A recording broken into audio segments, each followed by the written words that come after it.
할렐루야. 빨리 간다고 해서 승리하는 것도 아니고, 빨리 간다고 해서 내가 성공적인 삶을 사는 것은 아닙니다. 제 아무리 빨리 간다고 해도 방향이 틀어지고 나간다면 다시 돌아와야 되겠고, 다시 돌아와서 길을 찾다 보면 시간이 많이 갑니다. 시간이 많이 가다 보면 결국은 시간도 허비하고 인생 정말로 후회스러운 일이 생길 수밖에 없는 것이죠. 인생은 짧고 할 일이 많은데 필요 없는 일에 소모하고 시간을 뺏기다 보면 나중에 내가 잘못을 이렇게 내가 인생이 이렇게 됐는가 하고 후회스러운 일이 생길 수밖에 없는 것이죠. 옛날 어떤 친구가 아는 친구인데 단기 마라톤 대회를 출전하게 됩니다. 그래서 열심히 이제 종이 울리고 뛰기 시작하는데 이 친구가 가다가 지금 길이 보이는 것 같아서 지금 길로 쏙 들어가고 맙니다.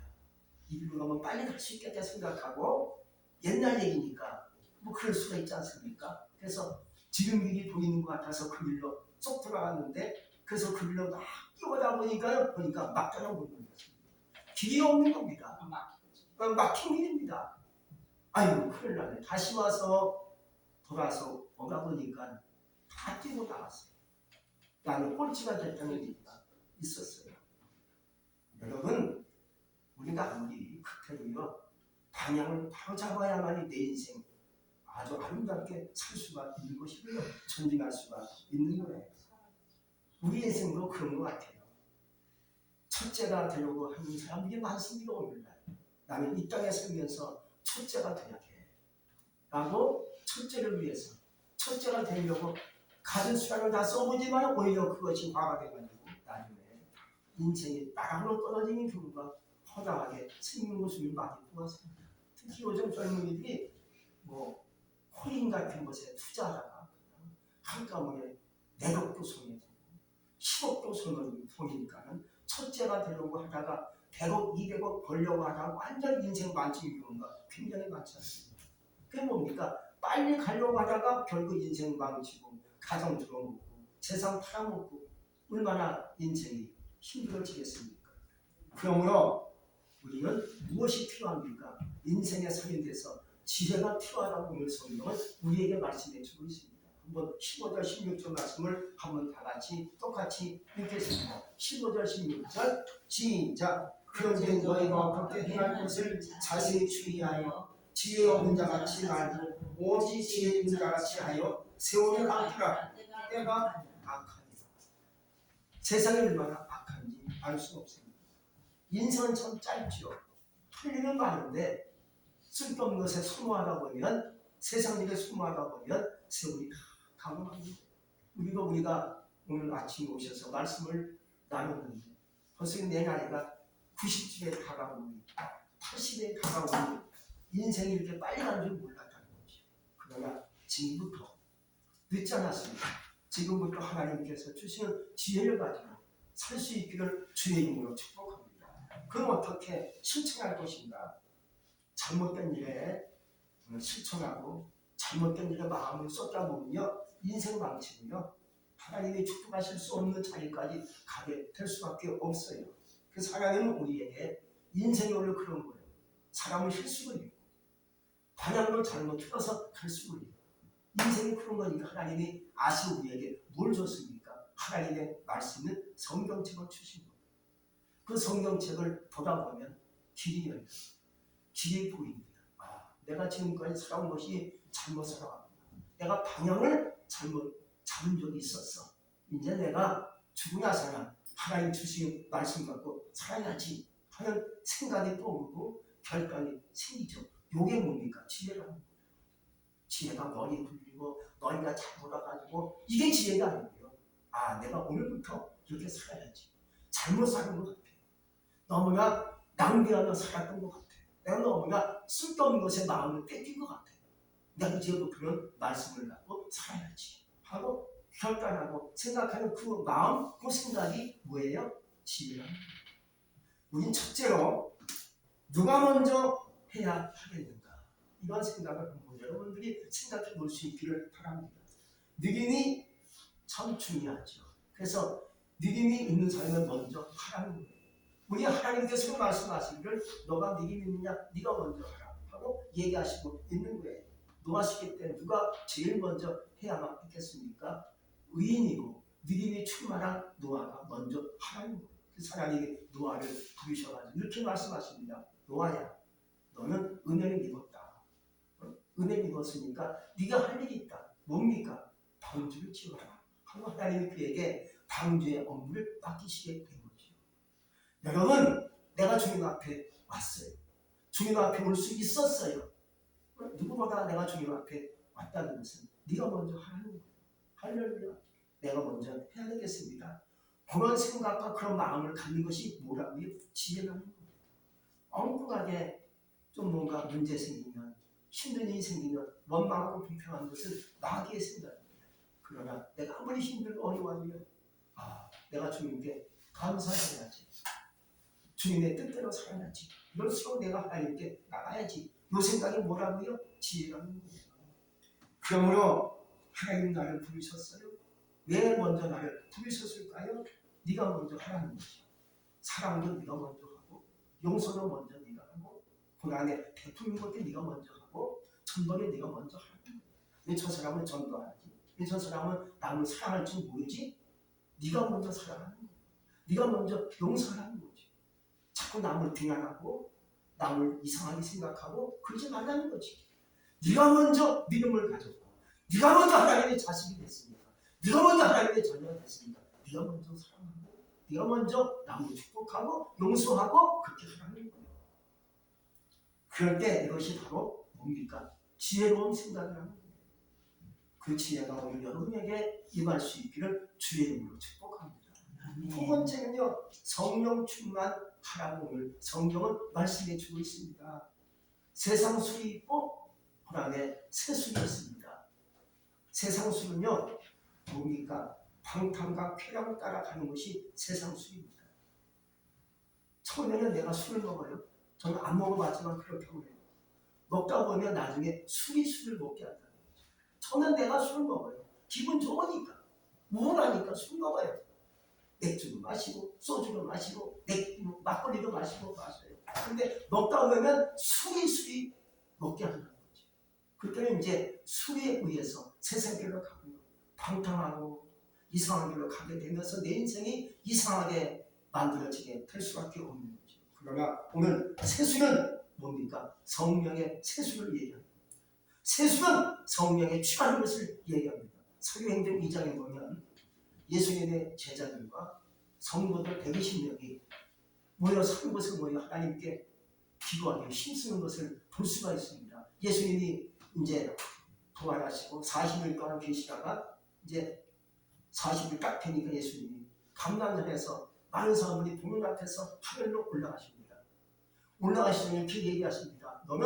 너희들은 예루살렘을 떠나지 말고 내게 들은 그 아버지 약속을 기다려라.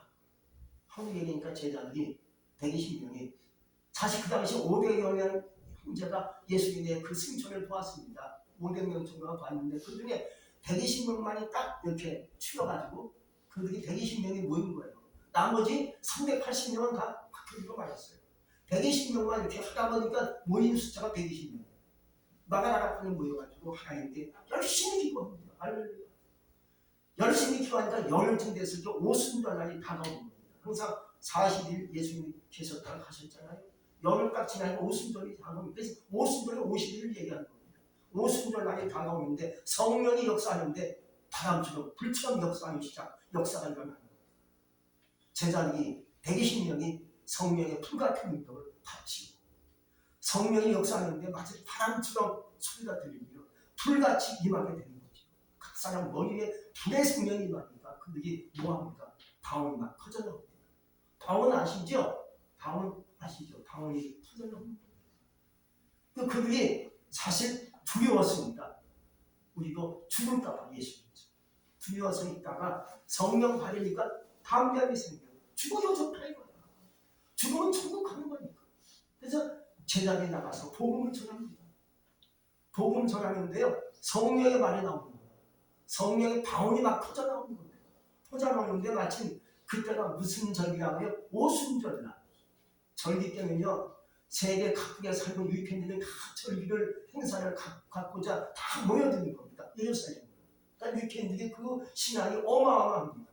그래서 뭐 사우디아라비아, 레바논, 뭐 리비아, 뭐 시리아 이런 지역에 살고 있는 모든 팬들이 오순절날 절기를 지키려고 다 통화 각국에서 다 모여들었습니다. 모여들었는데 제자들이 방언을 막 외치는 겁니다. 방언이 막 나오는데 그들이 가만히 듣고 보니까 자기들이 현재 살고 있는 그 나라의 말을 하는 겁니다. 할렐루야. 야 이게 무슨 일이고 어째 내가 살고 있는 리비아, 레바논, 시리아 이런 말을 저기 하고 있는가. 사실 예수님 제자들은 어디 출신입니까? 갈릴리 출신입니다. 갈릴리 출신이라는 것은 바로 어부라는 거예요. 어부가 뭡니까? 무식하다는 거예요. 어부는 배운 게 없어요. 배운 게 없는데 그들이 언제 배워가지고 리비아, 레바논, 뭐 사우디아라비아 말을 할 수 있겠습니까? 못하죠. 근데 그들에 대해서 막 그런 말이 나오니까 놀랍구나 하고 경악하면서 이렇게 얘기합니다. 저들이 세수에 취하는 거다. 라고 얘기합니다. 이 세수가 뭡니까? 성령을 얘기하는 겁니다. 우리 여러분들에게 세수가는 성령이 임하시길 축복합니다. 성령이 임하면 방언이 터져요. 예언도 나와요. 통역도 나와요. 환상이 열려요. 병고침도 받을 수 있는 능력이 그 속에 있는 줄로 믿습니다. 할렐루야. 내가 아픕니까? 내 몸이 힘듭니까? 내 가정이 힘듭니까? 성령이 임하셔서 모든 문제 열리고 건강 문제 풀리고 질병에 떠나갈 수 있기를 주의 이름으로 축복합니다. 그러므로 우리는 성령 충만할 수 있도록 기도하시기 바랍니다. 나에게 성령 주세요. 나에게 성령이 바람처럼 불처럼 역사하는 것처럼 나에게 성령의 불을 내려주세요 하고 기도하시다가 성령의 방언을 받기 바랍니다. 방언이 입에서 터져나오기 바랍니다. 할렐루야. 또 예언도 할 수 있기 바랍니다. 환상의 문이 열릴 수 있기 바랍니다. 병고침도 받은 역사가 여러분에게 오늘 임할 수 있기를 축복합니다. 또 세 번째는요, 거룩한 가정이 되도록 힘을 써야 된다는 거예요. 하나님이 얘기하십니다. 레위기 11장 45절에서 말씀하시기를 내가 거룩하니 너희도 거룩할지어다. 베드로전서 1장 16절에서 말씀하십니다. 기록되었으되 내가 거룩하니 너희도 거룩할지니라 하셨느니라 하고 얘기하십니다. 여호수아 3장 5절에서 이렇게 하나님의 종이 하나님께 받아서 말씀을 전합니다. 여호수아가 또 백성에게 이르되 너희는 스스로 성결케 하라. 여호와께서 내일 너희 가운데 기사를 행하십니다 하고 얘기하십니다. 여러분 가장 강력한 능력은 거룩함에 있다. 힘이 있고 큰 소리 친 자가 이기는 게 아닙니다. 바보같이 어리석고 부족하지만 내가 하나님의 거룩함에 임했어요. 내가 거룩하게 살아요. 내가 깨끗하게 살아요. 그것이 하나님의 능력의 무기라는 거예요. 하나님의 역사는 거룩함을 통해서 오게 되어 있습니다. 내가 더러우면 하나님 역사하지 못해요. 내가 거룩하면요 하나님이 역사하는 것이 쉽다는 거예요. 말씀의 야고보서 5장 16절에서 이렇게 얘기하십니다. 의인의 간구는 역사의 힘이 많습니다. 의인이 뭡니까? 죄를 털어버리고 깨끗함을 입은 자가 의인입니다. 물론 진짜 의인은 예수님밖에 없죠. 우리는 늘 죄인이지만 그래도 예수님과자 애를 쓰는 자가 의인 될 수 있다는 거죠. 그런 자에게 하나님의 역사가 강하게 임할 수 있는 거예요. 이스라엘 백성들이 거룩해졌을 때 요단강이 열렸어요. 할렐루야. 그리고 아람 나라 군대장관 나만 장군이 요단강에서 7번 목욕하고 올라오니까 그 몸이 깨끗해집니다. 그러자 문병이 떠나왔습니다. 나만 장군이지만 문둥병으로 평생을 고생합니다. 그런데 하나님의 사람 엘리사가 얘기합니다. 요단강에서 7번 목욕하세요. 그러면 낫는데요 라고 얘기합니다. 나만 장군이 처음에 불쾌했지만 가서 요단강에서 7번 목욕을 합니다. 한 번 씻고 또 한 번 씻고 7번 목욕하니까 깨끗해졌어요. 그러니까 결국은 문둥이 깨끗이 떠나는 줄 믿습니다. 또 요한복음 9장에 보면 문문성이 예수님께 이렇게 소리치며 따라옵니다. 다윗의 자손 예수여 나를 불쌍히 여기소서 팍 외칩니다. 그러자 예수님께서 얘기하십니다. 실로암 못에 가서 눈을 씻어라 합니다. 그래서 예수님이 침을 뱉어서 진흙을 비워가지고 눈먼 그 눈 위에다가 진흙을 이겨 붙입니다. 가서 실로암 못에 가서 씻어라 합니다. 이 소경이 가서 못에 가서 눈을 씻었습니다. 이게 뭡니까? 깨끗해졌다는 거죠. 깨끗해짐과 동시에 눈이 확 열리게 된 적이 있습니다. 이 거룩의 능력이라는 거예요.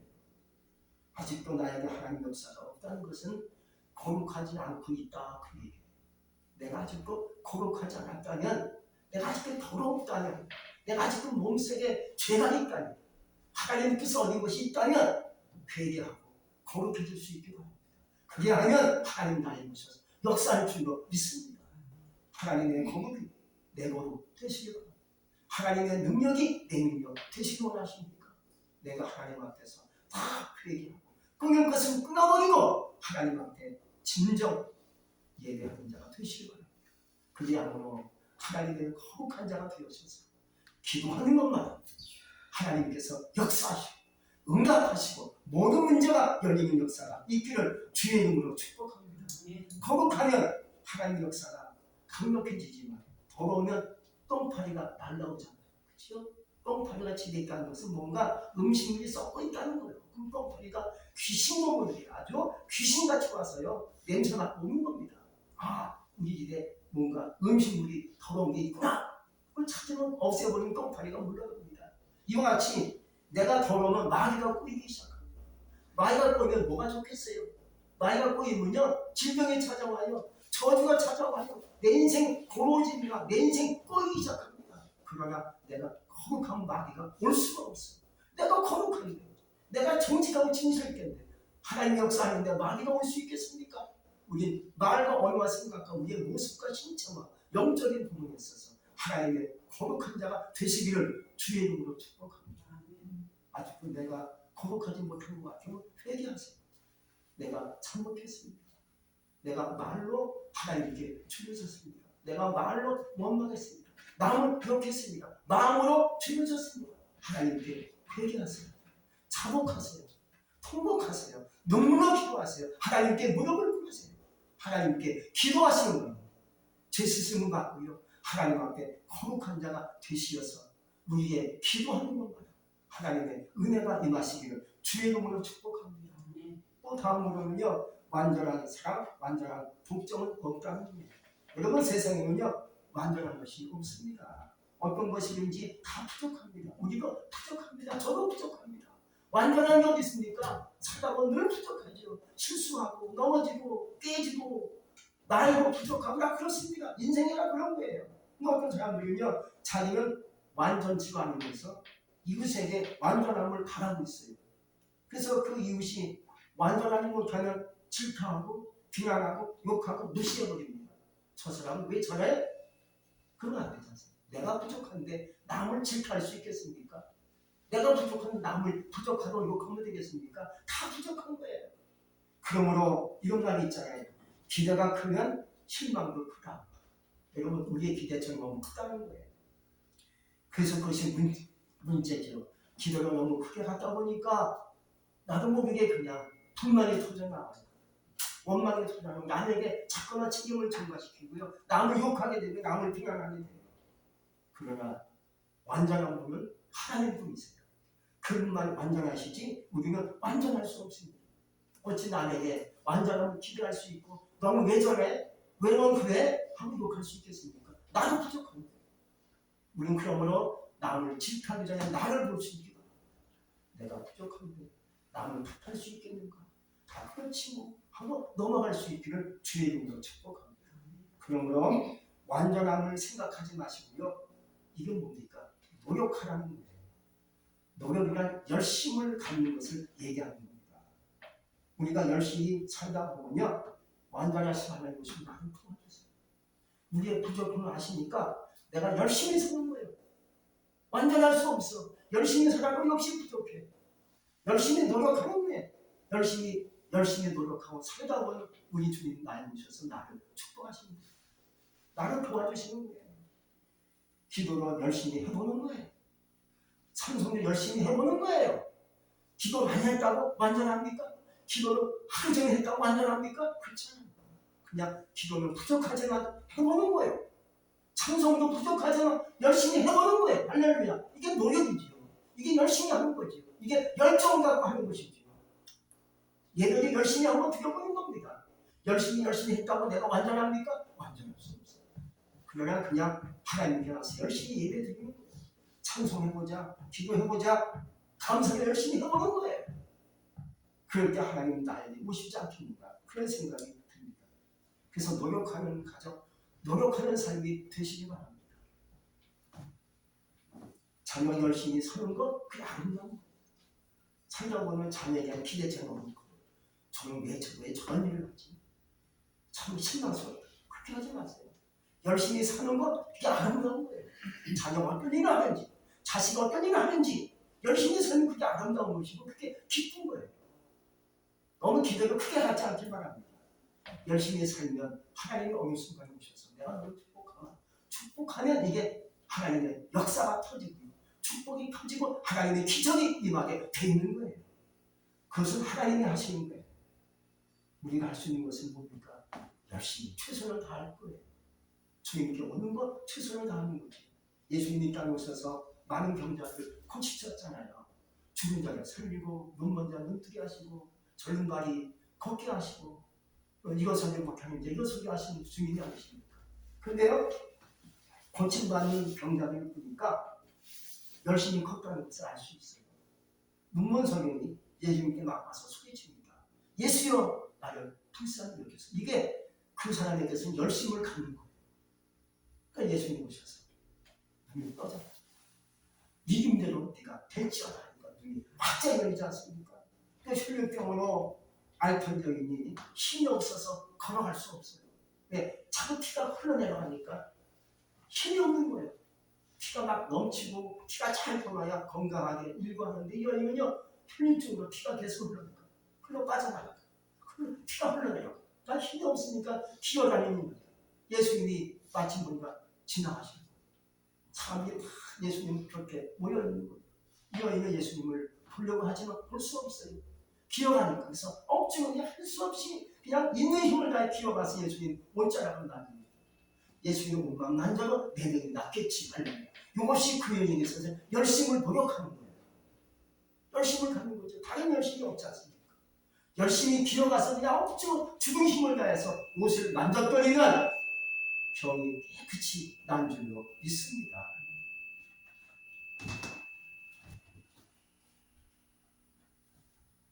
할렐루야. 또한 요한복음 5장에 보면 대개수결 연못 주위에 많은 병자들이 누워있는 것을 볼 수가 있습니다. 그 이유는 병자들이 마침 그 무기 공할 때를 기다리고 있는 거예요. 무기 공할 때 어떤 병자가 먼저 들어가면 병이 싹 났습니다. 얼마나 참 놀라운 광경입니까? 저도 2년 전에 이스라엘 성지 갔을 때 대개수 연못을 갔다 왔는데 이제 연못에 무기가 없더라고요. 무기가 다 그냥 뼈다구만 남아있어요. 2000년 전 있었던 현장을 가보았는데 그 연못이 간헐천이라고 해요. 간헐천. 그래서 막 물이 쏟아져 들어오는 그런 천을 얘기하는데 그 당시에 물이 있었겠죠. 대개수의 연못 주위에 많은 병자들이 누워있어요. 물이 공함을 기다리고 있는 것이죠. 그 중에 38년 된 병자가 누워있었어요. 38년 동안 고침받으려고 그 사람도 누워서 물의 공함을 기다리고 있는 거예요. 누가 못에 넣어줄 사람이 없는 거예요. 물이 공하면 다른 사람이 홀랑 들어가서 나는 거예요. 그게 38년 동안 기다리는 거예요. 이건 뭡니까? 열심을 갖는 노력이라는 거죠. 예수님이 오셔서 얘기하시고 네가 낫고자 하느냐.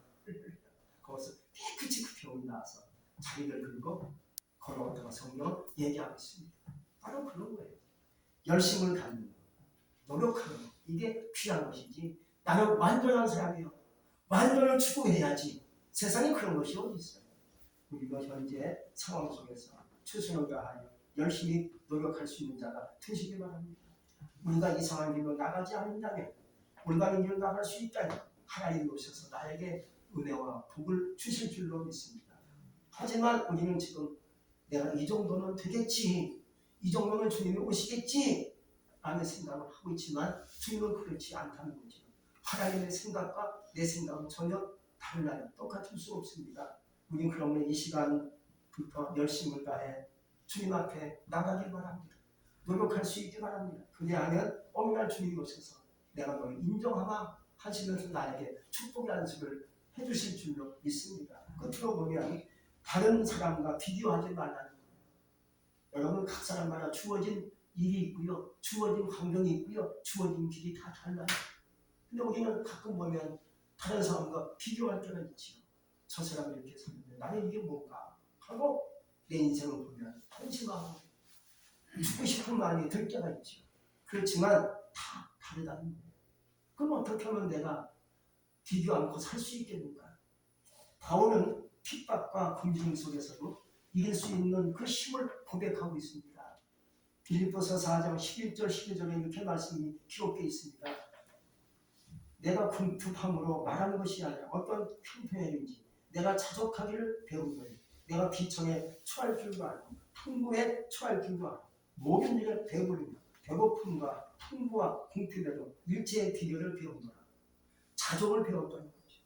있는 현장 속에서 그래 감사하면서 하나님께서 주신 것 얼마나 감사하냐 족한 줄로 여겼다는 것이 어려워도 족한 줄로 있어도 족하고 없어도 족하고 좀 앞으로 족하고 건강에 족하고 이 족한 비결을 바울이 배웠기 때문에 그 속에서 뭐가 터져 나오는 겁니까? 감사할 수 있다는 거예요. 살다 보니까 우리도 참 나이가 먹고 하다 보면 아프기도 하고 힘들기도 하고 속상하기도 하고 누가 나를 괜히 이런 말 저런 말 하면 나를 무시하는 것이 아닌가 하는 생각도 들기도 하지만 그래도 우리는 어떠한 환경 속에서는요 자족할 수 있기를 바랍니다. 그러므로 우리가 악한 세상에 살면서 주어진 일에 감사하며 살 수 있기를 주의 이름으로 축복합니다. 기도하겠습니다. 전능하신 하나님께 감사 영광 돌립니다.